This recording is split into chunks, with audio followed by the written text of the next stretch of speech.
Hey everybody, welcome back to another episode of Unleashed Alchemy. Tamara Tamu here, bringing you support on your spiritual odyssey as you go against the grain to live a soul-fulfilled life where you can call the unseen into the seen.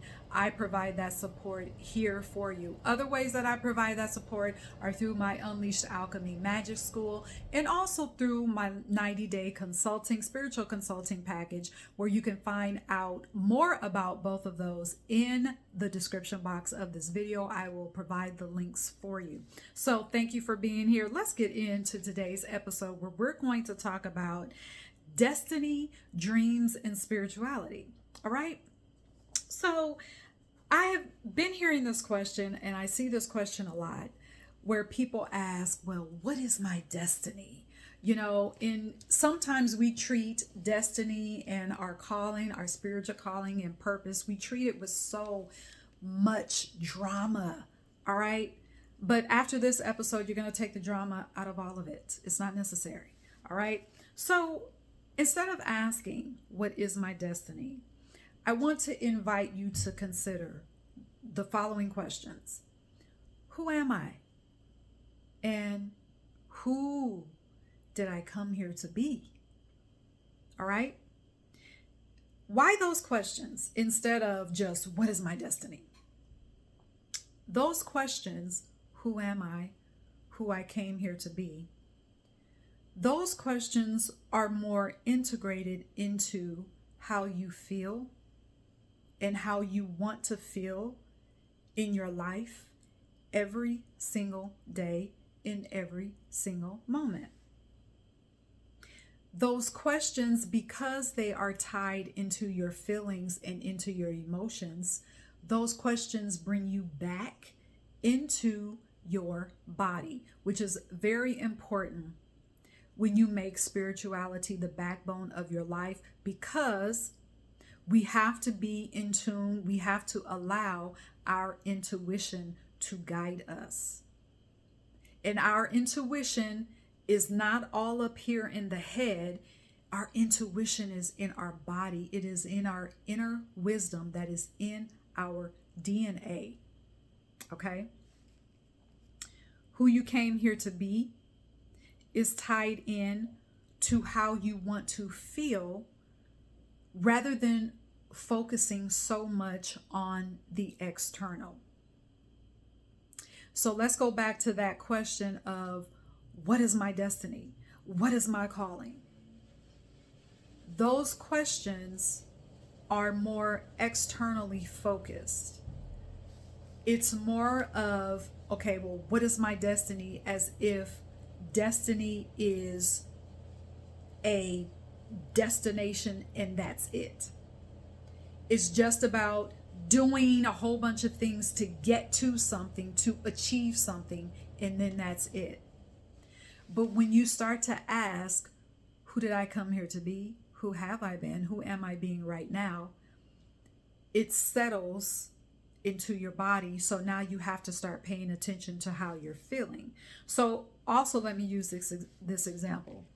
When you ask someone what they want out of their life,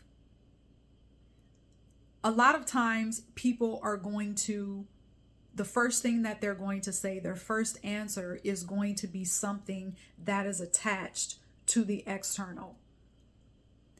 So, for example, well, what do you want out of your life? Well, I want to live in a big house, which is nothing wrong with that. Okay, I like real estate too. I love lavish things, even if in the form of a home. I love walking around mansions. That is amazing to me. I love that because I love luxury. Well, using the same example of, okay, if a person has asked, what do I want out of life?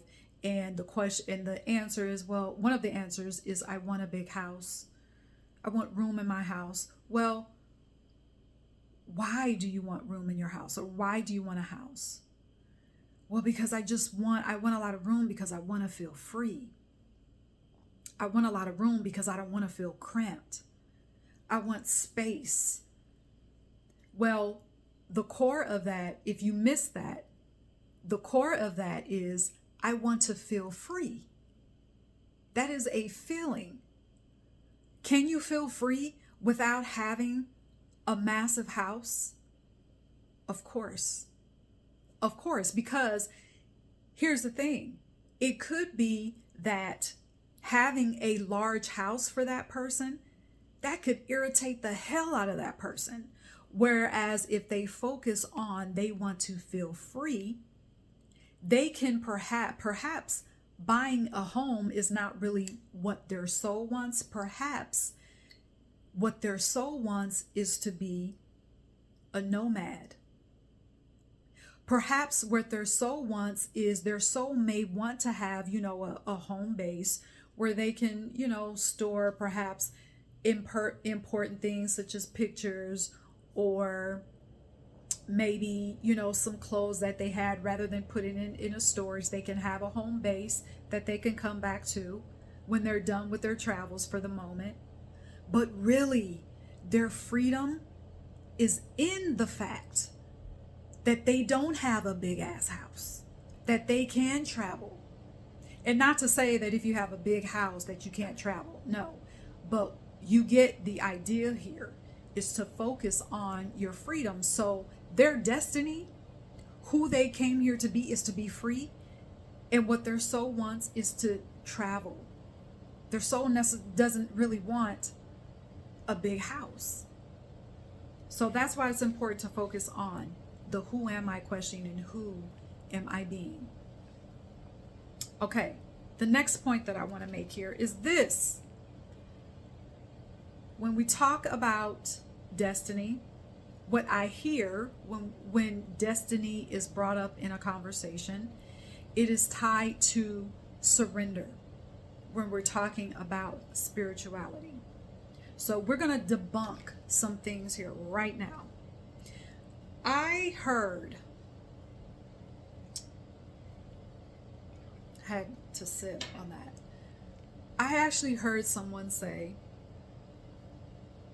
that perhaps it could be your destiny as a spiritual person to live life with not having a bunch of money, not having, perhaps a lack of money could be your destiny. That is what this individual said. That is a lie. If you hear anyone say that, if you hear anyone imply or insinuate that lack of money, lack of love, lack of anything good and perfect, if you hear anyone insinuate that part of surrender is to accept that notion, I need for you to click off the video, turn off the podcast, whatever it is that you're listening to, reading, or watching. Just turn it off. Okay? That is a fallacy. A destiny of lack goes against our natural abundant identity. Is nature lack? No. Nature, the outside, does not know lack. Nature does not understand lack. It only knows abundance, and it exists in abundance every single day. So, have we debunked that? Okay, there's no such thing as a lack destiny, period. That fallacy, it leads to the notion that surrendering to a life where everything that you do is based on, first, have I consulted with the great creator within me? That to insinuate that, to surrender to a life of spirituality, it insinuates that it could lead to a life of struggle, a bunch of dramatics, giving up on something or someone or a situation that you love. perhaps giving up on your dreams. Surrender to struggle.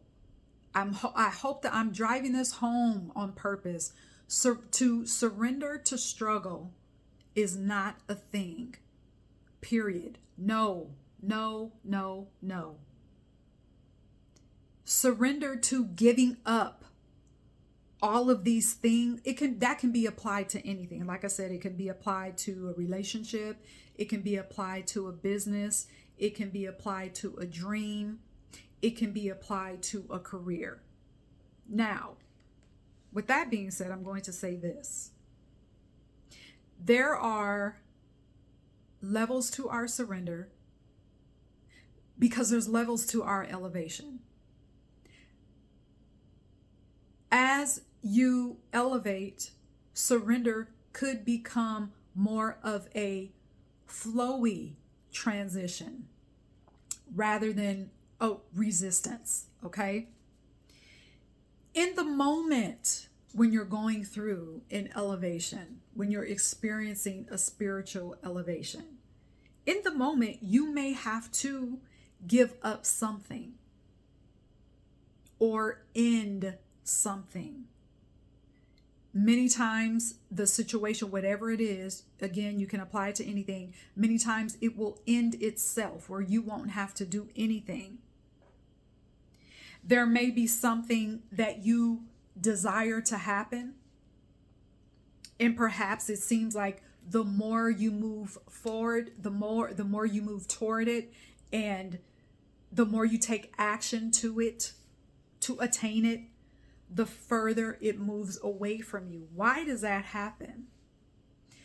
Because the relationship, the dream, the business, perhaps the way you went about it, no, not perhaps, the way you went about it, the way you saw it through the lens of an old operating system, that is attached to an old identity. So for example, I was working very hard, went to design school, went several design schools, worked hard, had different iterations of an apparel business. And the more that I tried, the more it seemed as if it was just running from me. Okay. And it got to a point where I was beginning to hate this very thing that I loved since I was 6, 7, 8. I've always loved design, clothes, beauty, luxury, travel, all those things. So in my mind, I had that I was going to build this apparel company and then branch off into those other things. But here's the thing. If all the time that I was working toward that, I was infusing so much programming, infusing that business with all of that energy, that was in that, if it would have grown the way that I thought that I wanted it to grow, the foundation of that business would have been unstable and it would not have been sustainable. Now, I'm going to say this as well. Just because something didn't work out does not mean that it was not for you. So, here's what happens. When our soul becomes our focus, now our consciousness and the way that we approach things is from an elevation. It's not from programming. It is now from a new identity. It is now from us recognizing and getting reacquainted with our infinite, intelligent consciousness that we are. We create from that consciousness. We create from that source. We create from that power through the lens of infinite creator that flows through us. So now our way of creating is inspired and it is soul aligned. Our creation now becomes an extension of our consciousness, of our oneness with the God force, with the I am. You see? So when we talk about destiny and surrender, don't look at surrender as, okay, I've surrendered. I'm making spirituality the backbone of everything that I do. I know that there is a higher way, an elevated way of existing for me. So now I have to give up all this stuff that I love. Now I may not get to live the life that I want. No. Look at surrender as the opportunity to create your soul aligned life that is connected to your freedom, to your happiness, to your wholeness, now through a power lens, now through an elevated lens. Because here's the thing, even with dreams have a way of circling back to you, but it's going to look different. It's going to look completely expansive because your consciousness is expansive. So now you're approaching it not from the ego, not through all the ways someone told you you had to go about doing it, or the way that someone told you it had to come to you, blah, blah, blah. It's going to come to you, back to you in ways that your ego is completely ignorant of. But it's going to be soul aligned. Okay? So I wanted to put that out there, because I don't think that, not that I'm not going to say that destiny and surrender and that connection doesn't get talked about in the right way, but people are still asking, what is my destiny? Thinking that it is some thing that here's your destiny. It's like going to order, a coffee, a latte. Okay. And you know how detailed ordering lattes can be at Starbucks. All right. You think that you're going to order the destiny with the oat milk, iced espresso, 2 shots of this, 1 shot of that, a half shot of this, a quarter. And then here, no, it is so much more expansive than that. So instead of asking, what is my destiny? I invite you to ask, who am I? Who did I come here to be? How do I want to feel in every single day of my life? And really, how can I feel that right now? So that is the episode for today. Don't forget about the Magic School, and don't forget about my 90-day consulting package. I'm here to support you on the spiritual odyssey. All right. So until next time, cheers.